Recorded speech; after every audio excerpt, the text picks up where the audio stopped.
Bélier, bonjour à toutes et bonjour à tous. J'espère que vous allez très bien et je vous remercie beaucoup pour votre présence pour cette nouvelle vidéo dans laquelle nous allons parler des énergies pour le second semestre de l'année 2024, pour vous, pour votre signe. Alors évidemment, c'est un tirage très très général, hein. Je vais aborder juste les grandes lignes. On aura un complément d'informations lors des mensuels, évidemment. Merci tout d'abord pour votre présence, pour vos soutiens, pour vos messages. Merci de tout mon cœur d'être là. Eh ben, on va démarrer. J'ai utilisé 2 jeux, donc un premier jeu ici qui me permet de tirer 3 grands axes, on va dire, d'évolution possible et puis un deuxième jeu, je n'ai utilisé que les arcanes majeures ici pour me permettre de voir du mois de juillet jusqu'au mois de décembre, donc mois par mois, quelles sont peut-être les énergies qui vont vous accompagner. Évidemment, nous les reprendrons lors des tirages mensuels, ce qui nous permettra peut-être d'avoir un complément d'information. Allez, on va commencer tout de suite. Donc la première ligne ici, c'est une évolution un petit peu générale. La deuxième ligne est axée davantage sur la sphère professionnelle, financière et activité, on va dire. Et la troisième ligne, on va parler davantage de tout ce qui est émotionnel, relationnel et sentimental. La 7 de coupe ouvre le bal. Alors, la 7 de coupe, c'est une carte de questionnement, j'ai envie de vous dire, de choix. C'est-à-dire que pour vous, peut-être que la préoccupation principale, d'une façon très générale évidemment, sur ce second semestre, c'est de vous poser les bonnes questions et de savoir de quoi vous avez réellement envie. Ces choix sont... alors, on dit souvent avec la 7 de coupe qu'il y a des illusions, qu'il y a des chimères. C'est-à-dire que l'important pour vous, c'est peut-être d'arrêter de vous raconter des histoires et d'aller vers des choses, bien sûr, qui vous font envie, mais d'être lucide sur les choix que vous posez dans votre existence. Que ce soit sur le plan personnel, sur le plan sentimental, sur le plan professionnel, peu importe, c'est d'essayer de ne pas vous raconter d'histoires. Et peut-être que c'est ça pour vous le principal objet de votre évolution, d'arriver à faire la part des choses, d'arriver à vous faire confiance et surtout d'arriver à estimer plus justement la réalité de toutes les options qui s'offrent à vous, qui vont vous permettre de faire des choix, on va dire, éclairés. Alors, cette set de coupe est intéressante aussi parce qu'elle nous permet de comprendre que quand on a le choix, forcément, c'est qu'il y a du désir et c'est qu'il y a de l'envie. Donc, ça ouvre, si vous voulez, quand même des perspectives. C'est une carte qui fait questionnement. Qui, voilà, c'est l'important ici, c'est je me questionne par rapport à tout ce qui a été accompli, l'endroit où je me trouve maintenant et ce vers quoi j'ai envie d'aller. Donc il y a quand même des attentes, on le retrouve ici dans la sphère professionnelle, il y a quand même des attentes, il y a de l'espoir, il y a du rêve, il y a plein de choses, mais il y a surtout l'idée de savoir évaluer, j'ai envie de vous dire, assez précisément et justement toutes les opportunités que vous pouvez envisager. Ce que vous désirez, vous, c'est le valet de bâton qui le représente. Alors, le valet de bâton, ça va représenter le début d'une action, le début d'une projection. C'est le germe d'une idée. C'est plein d'énergie, un valet de bâton, c'est plein d'enthousiasme, c'est-à-dire que vous avez envie d'explorer, vous avez une liberté d'esprit, vous êtes ouvert et ouverte à tout ce qui est nouveauté, tout ce qui se présente à vous.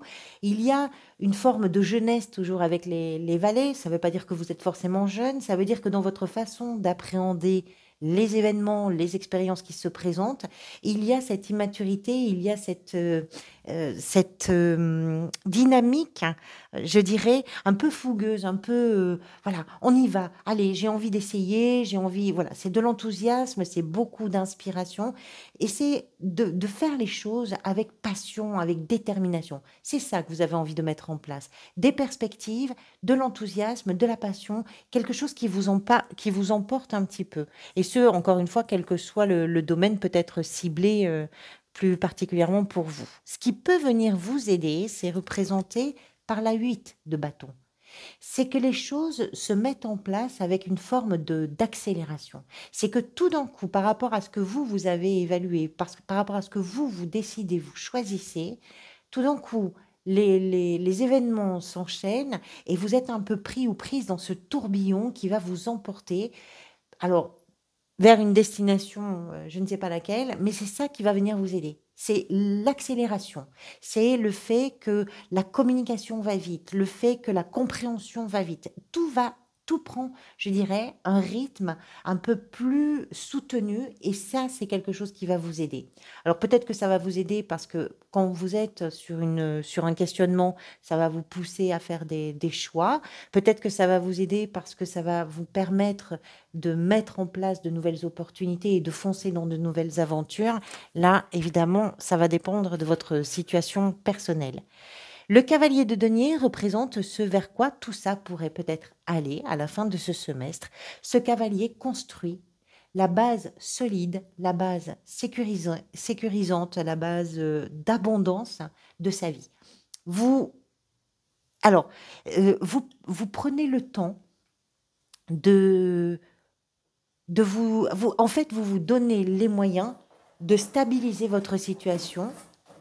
Je suis désolée, vous entendez mon chat qui gratte un carton. J'espère que c'est pas trop bruyant pour vous. Quand elle démarre, en général, il y en a pour un moment. Alba, Alba, tu peux arrêter. Tu peux arrêter, s'il te plaît. Alba. Bon, on va faire avec Alba. Le cavalier de denier nous explique que ce sur quoi ça pourrait déboucher, c'est ça. C'est votre puissance, votre détermination à construire le solide, l'abondance, la tranquillité d'esprit, la pérennité des situations et de vos expériences de vie. C'est aussi la solidité d'un budget, c'est aussi la solidité de votre travail. Vous construisez quelque chose qui vous met, vous, en sécurité. Alors, il y aura peut-être encore du chemin à faire après la fin de ce deuxième semestre. Oui, c'est possible. Mais en attendant, vous construisez votre ressource, vos ressources en tout cas, à mettre en place de façon tranquille, j'ai envie de dire, de façon patiente, tout ce qui est nécessaire pour construire votre sécurité et l'abondance. Professionnellement, la 3 de bâton nous explique que vous êtes en attente. L'attente, elle est liée à des choix qui sont importants. C'est comme si professionnellement, vous vous étiez trouvé à un carrefour important pour vous, qu'il fallait prendre une direction, il fallait prendre une décision. Vous l'avez pris, cette décision ou cette direction, en vous disant que il y avait sans doute des jours meilleurs, qu'il y avait sans doute des expériences meilleures à venir. Et il y a, en tout cas sur ce début de premier semestre, de deuxième semestre, peut-être une attente. Vous avez fait le nécessaire. Vous avez fait les choix, vous avez pris les décisions, vous avez fait ce qu'il fallait faire, vous vous êtes positionné pour vous permettre de savoir, en tout cas, que des lendemains meilleurs se profilent. Mais pour l'instant, il y a une attente. Vous, ce que vous voulez, c'est représenté ici par la force, c'est affronter ce qui est à affronter. C'est ne pas vous laisser déstabiliser, c'est vous sentir capable, c'est ne pas douter, c'est avancer avec cette puissance, avec cette solidité, avec cette détermination, cette volonté qui est représentée ici. C'est de prendre les choses à bras le corps. Ce que vous voulez, c'est ne pas reculer devant les difficultés, c'est ne pas vous laisser déstabiliser et c'est avancer. C'est aussi une façon de dire que ce qui est important pour vous, c'est d'arriver à apprivoiser vos peurs. Parce que la force représente ici, on voit ce jeune personnage avec ce lion. Le lion va représenter tout ce qui est un peu féroce, tout ce qui est un peu indompté et indomptable. C'est un animal sauvage, donc ça représente tout ce qui peut éventuellement nous inquiéter. Et on voit ce personnage qui prend cet animal sauvage dans ses bras et qui dit, ça va aller. Ça va aller, j'ai la capacité, tu peux me faire confiance, ça va aller. Et c'est ça que vous voulez. C'est ça que vous voulez. C'est incarner cette puissance-là. C'est vous dire que vos peurs, finalement, si vous les attrapez à bras le corps, eh bien, peut-être qu'elles n'auront pas la même capacité à vous déstabiliser. Ce qui va venir vous aider, c'est le jugement qu'on retrouve d'ailleurs ici, là, au mois de juillet. C'est de vous donner une seconde chance, c'est de vous donner un second souffle. Alors, je ne sais pas comment ça peut résonner pour vous parce que vos situations sont bien évidemment différentes pour les uns et pour les autres, ou les unes et les autres, hein. Mais c'est d'être capable d'injecter dans ce que vous vivez, tant sur la gestion du quotidien que sur l'exercice de l'activité, que sur votre recherche d'emploi, c'est d'injecter quelque chose qui va vous permettre de renaître. C'est un nouveau souffle, c'est une seconde chance. Et c'est ça qui va venir vous aider. Peut-être aussi que c'est par rapport aux choix que vous faites. Peut-être aussi que c'est quand les choses s'accélèrent, que vous êtes acculé à faire des choix importants, ben, ça va vous pousser, vous, à laisser tomber quelque chose, à en finir avec une période pour vous permettre d'aborder une nouvelle période. C'est pas toujours simple, les énergies du jugement, parce que renaître, ça veut dire d'abord laisser mourir quelque chose ou laisser quelque chose s'éteindre, mais c'est pas, en fait, c'est nécessaire. C'est une sorte d'alarme dans votre vie. Ce vers quoi ça pourrait aller, c'est représenté par le cavalier de bâton. Le cavalier de bâton, un petit peu comme le valet, c'est-à-dire que c'est ici on est en train de se projeter et là c'est on entre dans l'action. Le cavalier, c'est je passe à l'action. L'action qui me permet de découvrir des nouvelles choses. L'action qui permet d'aller dans de nouvelles aventures. Vous testez les choses, vous essayez, vous foncez, vous aventurez dans des territoires, sur des territoires que vous ne connaissez pas forcément, mais pour vous, c'est du défi et il y a beaucoup de, je dirais, d'enthousiasme. C'est jubilatoire, en fait, de relever ces défis-là. Vous n'avez pas peur. C'est ça aussi que vous voulez. Hein. C'est vous dire, allez, j'y vais, je fonce. Je m'y mets. Ça y est. J'ai besoin de me relever peut-être de quelque chose. Donc, professionnellement, je fonce. C'est vraiment un passage à l'action, en fait. Dans la sphère sentimentale, émotionnelle et relationnelle, l'empereur. L'empereur nous explique que vous êtes peut-être en train de bâtir quelque chose. L'empereur est un constructeur, c'est un bâtisseur. Il prend ses responsabilités. Il est conscient comment je pourrais vous dire, de ce qui est nécessaire, je dirais, de mettre en place. Alors, l'empereur n'est pas quelqu'un qui est basé. Il n'écoute pas ses émotions. C'est pas ça qui est important. On va construire les choses, on va les construire bien, on va les structurer, on va s'organiser. C'est ça qui est important, c'est de structurer, d'organiser, de planifier, de se mettre au travail, de s'engager, de ne pas reculer là non plus. L'empereur, c'est de la rigueur, c'est de la concentration. Donc peut-être que dans vos échanges, ce qui est important pour vous sur ce semestre, c'est de construire une structure, une ossature hein, qui va être très solide et qui va vous permettre d'assumer vos responsabilités, de prendre aussi vos responsabilités et qui va vous permettre de naviguer dans un contexte qui est sans doute rigoureux et strict, mais qui est peut-être aussi rassurant pour vous parce que ça permet de ne pas se laisser submerger par les émotions. Vous avez besoin de construire du solide dans vos relations. Ce que vous désirez dans cette construction, c'est effectivement permettre à quelque chose de nouveau de naître. Avec les deniers, on ne parle pas d'une nouvelle histoire, mais ça peut hein, dans certains cas. Mais c'est surtout, je vais mettre en terre la graine qui va me permettre de vivre quelque chose de nouveau, qui va me permettre de me sentir en sécurité dans cette relation ou dans mes relations en général, qui va me permettre de progresser, d'avancer, de stabiliser quelque chose. C'est ça que vous voulez. C'est mettre cette graine-là en terre, la voir germer, la voir grandir. Vous avez envie de quelque chose de neuf et de solide. C'est vraiment très... que ce soit la force ici, le cavalier de denier ici, l'empereur, l'as de denier. Vous essayez d'asseoir quelque chose, de renforcer, de consolider. Vraiment, vous avez besoin d'une base qui soit dure, qui soit stable. C'est important pour vous sur ce semestre. Ce qui peut venir vous aider, c'est représenté par le valet de denier. Ce valet, comme le valet de bâton, c'est aussi un temps d'analyse. Ce qui va venir vous aider, c'est de planifier les choses, c'est de les considérer, c'est de faire preuve de persévérance, c'est de faire preuve de curiosité, c'est de faire preuve de prudence, c'est de faire preuve de patience.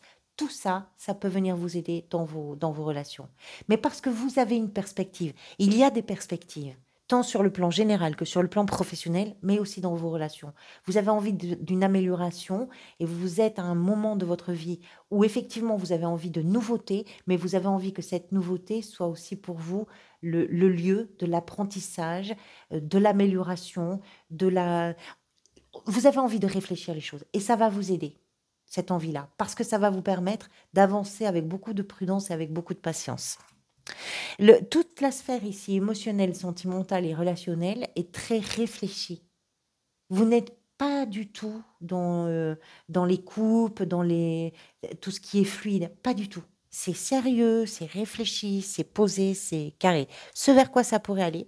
Là, j'ai clarifié la carte parce que celle qui est venue, c'est la 5 de coupe, qui nous parle de quelque chose d'un peu nostalgique, parfois, d'un peu mélancolique aussi dans certains cas. La 5 de coupe, comme toutes les 5, va représenter une forme d'instabilité émotionnelle, c'est-à-dire que ce vers quoi vous allez, c'est pour ça que j'ai voulu clarifier, c'est le roi de denier qui est sorti, ça ne m'étonne pas du tout. C'est-à-dire que pour aller vers ce qui vous met, vous, en sécurité, il va falloir vous poser les bonnes questions sur ce que vous entretenez sur le plan émotionnel, et notamment tout ce qui vous retient en arrière. C'est-à-dire que si vous regardez sans arrêt ce qui a été, mais qui n'est plus, ce que vous désiriez, mais qui ne peut pas se réaliser, tout ce qui fait que vous n'arrivez pas à avancer, c'est quelque chose qui va être à questionner pour vous permettre d'avancer. Parce que si vous le questionnez, si vous arrivez à secouer un petit peu le panier de votre nostalgie, de votre mélancolie, de tout ça, ça va vous permettre de vraiment construire la base solide dont vous semblez avoir envie quand même dans vos relations. Alors, au mois de juillet, comment tout ça va pouvoir se décliner? Au mois de juillet, le jugement. On parle de cette renaissance, de cette deuxième chance, de ce second souffle. Ça peut être très général.